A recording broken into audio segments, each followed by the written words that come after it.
Voter list വെബ്സൈറ്റിൽ നിന്ന് നീക്കിയെന്ന റിപ്പോർട്ടുകൾ തള്ളി തിരഞ്ഞെടുപ്പ് കമ്മീഷൻ. ഇതോടുകൂടി തന്നെ വോട്ടർ പട്ടികയുടെ കണക്കുകൾ പൊക്കിപ്പിടിച്ചു നടക്കുന്ന രാഹുൽ ഗാന്ധിക്ക് വീണ്ടും തിരിച്ചടിയാവുകയാണ്.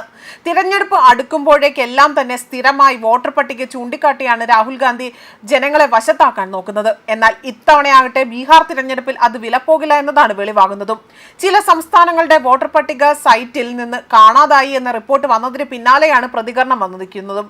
അതുപോലെ തന്നെ ഈ വിഷയത്തിൽ രാഹുൽ ഗാന്ധി സത്യവാങ്മൂലം നൽകണം എന്ന നടപടിയിൽ അല്ലെങ്കിൽ ആ ഒരു നിലപാടിൽ തന്നെ ഉറച്ചു നിൽക്കുകയാണ് തിരഞ്ഞെടുപ്പ് കമ്മീഷൻ. അതേസമയം കത്ത് നൽകിയിട്ടും കമ്മീഷൻ ഒഴിഞ്ഞു മാറുന്നു എന്ന് ആരോപിച്ചുകൊണ്ടാണ് ഇപ്പോൾ രാഹുൽ ഗാന്ധി രംഗത്ത് വരുന്നത്. ഇനിയും വരുന്ന തിരഞ്ഞെടുപ്പുകളിൽ ദയനീയമായ പരാജയം ഏറ്റുവാങ്ങാൻ കോൺഗ്രസിന് കഴിയില്ല. കാരണം ഇനിയും തോൽവി നേരിടേണ്ടി വന്നാൽ ഇന്ത്യയിൽ 70 വർഷമായിട്ടുള്ള പാർട്ടി ഒരു ചരിത്രമായി അതങ്ങ് ഒതുങ്ങിപ്പോകും എന്ന് തന്നെയാണ് മറ്റൊരു വസ്തുത. തുടർച്ചയായി ഇപ്പോൾ BJP ആണ് തിരഞ്ഞെടുപ്പുകളിൽ ജയിക്കുന്നത്. ഇക്കഴിഞ്ഞ ലോക്സഭ രാജ്യസഭാ തിരഞ്ഞെടുപ്പുകളിലെല്ലാം തന്നെ കോൺഗ്രസ് ദയനീയമായി പരാജയപ്പെടുകയും 8 നിലയിൽ പൊട്ടുകയും ചെയ്തിരുന്നു. അപ്പോഴെല്ലാം വോട്ടർ പട്ടിക ഉയർത്തിപ്പിടിച്ചുകൊണ്ട് പ്രീണന രാഷ്ട്രീയം കളിക്കാനുള്ള ശ്രമങ്ങളാണ് ഇപ്പോൾ ബീഹാർ തിരഞ്ഞെടുപ്പ് അടുത്തതോടുകൂടി തന്നെ കോൺഗ്രസ് നടത്തുന്നത്. മാത്രമല്ല വമ്പൻ പരാജയമാണ് ഏറ്റുവാങ്ങാൻ പോകുന്നതെന്ന് മനസ്സിലാക്കിയിട്ടും രാഹുൽ ഗാന്ധി ഒന്നും തൊടാതെ തന്നെ വീണ്ടും ഈ വോട്ടർ പട്ടിക പൊക്കി പിടിച്ചുകൊണ്ട് കാര്യങ്ങൾ ജനങ്ങളിലേക്ക് തെറ്റായ രീതിയിൽ അവരെ മനസ്സിലാക്കാൻ വേണ്ടിയുള്ള ശ്രമം നടത്തുന്നു. കഴിഞ്ഞ ദിവസം, അതായത് വെള്ളിയാഴ്ച, തിരഞ്ഞെടുപ്പ് കമ്മീഷൻ രാഹുൽ ഗാന്ധിയുടെ അവകാശവാദങ്ങൾ തള്ളിക്കളയുകയാണ് ചെയ്തത്.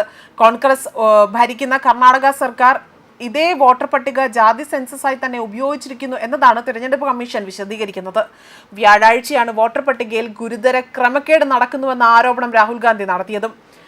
അതായത് ഏകദേശം 1 ലക്ഷത്തിലധികം വ്യാജ വോട്ടുകൾ ബംഗളൂരുവിലെ മഹാദേവപുര നിയമസഭാ മണ്ഡലത്തിൽ ലോക്സഭാ തെരഞ്ഞെടുപ്പിൽ BJPയുടെ വിജയത്തിനായി സൃഷ്ടിച്ചു എന്നതായിരുന്നു രാഹുൽ ഗാന്ധിയുടെ ആരോപണം.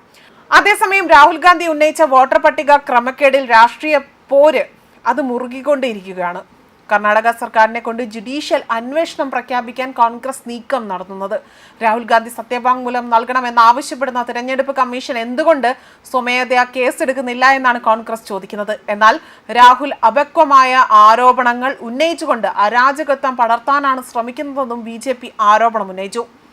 അതേസമയം രാഹുൽ അല്ല, ഇനി ആരെന്തു പറഞ്ഞാലും ഇന്ത്യയിലെ ജനങ്ങൾ അതായത് രാജ്യത്ത് ജനിക്കാത്തവർക്ക് ആർക്കും തന്നെ വോട്ടവകാശം ഉണ്ടാകില്ല എന്ന് വ്യക്തമാക്കിക്കൊണ്ട് ഇപ്പോൾ രംഗത്ത് വന്നിരിക്കുകയാണ് കേന്ദ്ര ആഭ്യന്തരമന്ത്രി അമിത് ഷാ. തെരഞ്ഞെടുപ്പ് കമ്മീഷന്റെ വോട്ടർ പട്ടികയുടെ പ്രത്യേക പരിഷ്കരണം സംബന്ധിച്ച് രാഷ്ട്രീയ വിവാദങ്ങൾ കോൺഗ്രസ് നേതാവ് രാഹുൽ ഗാന്ധി നടത്തുന്നത് വെറും പ്രഹസനം മാത്രമാണ് എന്നും ജവഹർലാൽ നെഹ്റു ആരംഭിച്ചു വെച്ച വോട്ട് ബാങ്ക് പ്രീണന രാഷ്ട്രീയം രാഹുൽ ഇപ്പോഴും തുടർന്നുകൊണ്ട് പോവുകയാണ്, അല്ലെങ്കിൽ അത് മാത്രമാണ് ചെയ്യുന്നതെന്നും അമിത് ഷാ വ്യക്തമാക്കി. ബീഹാറിൽ നടന്ന പൊതു റാലിയെ അഭിസംബോധന ചെയ്ത് സംസാരിക്കവെയായിരുന്നു അദ്ദേഹം ഇക്കാര്യങ്ങൾ വ്യക്തമാക്കിയതും.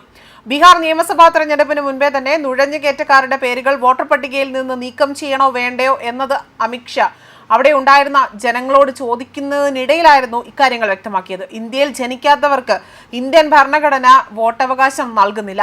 രാഹുൽ ഗാന്ധി ഭരണഘടനയെ ചൂണ്ടിക്കാണിക്കുന്നുണ്ട്, അല്ലെങ്കിൽ അതുമായി ചുറ്റിക്കറങ്ങുന്നു. എന്നാൽ അദ്ദേഹം അത് തുറന്ന് വായിക്കുവാനുള്ള ക്ഷമയോ അല്ലെങ്കിൽ വിവേകമോ കാണിക്കുന്നില്ല. നുഴഞ്ഞുകയറ്റക്കാർ അവരുടെ വോട്ട് ബാങ്ക് ആയതിനാലാണ് ഇത്തരത്തിൽ പ്രതിഷേധങ്ങൾ നടത്തുന്നത് എന്നതാണ് ഇപ്പോൾ അമിത് ഷാ വ്യക്തമാക്കിയിരിക്കുന്നത്. ന്യൂസ് ഡെസ്ക് കർമ്മ ന്യൂസ്.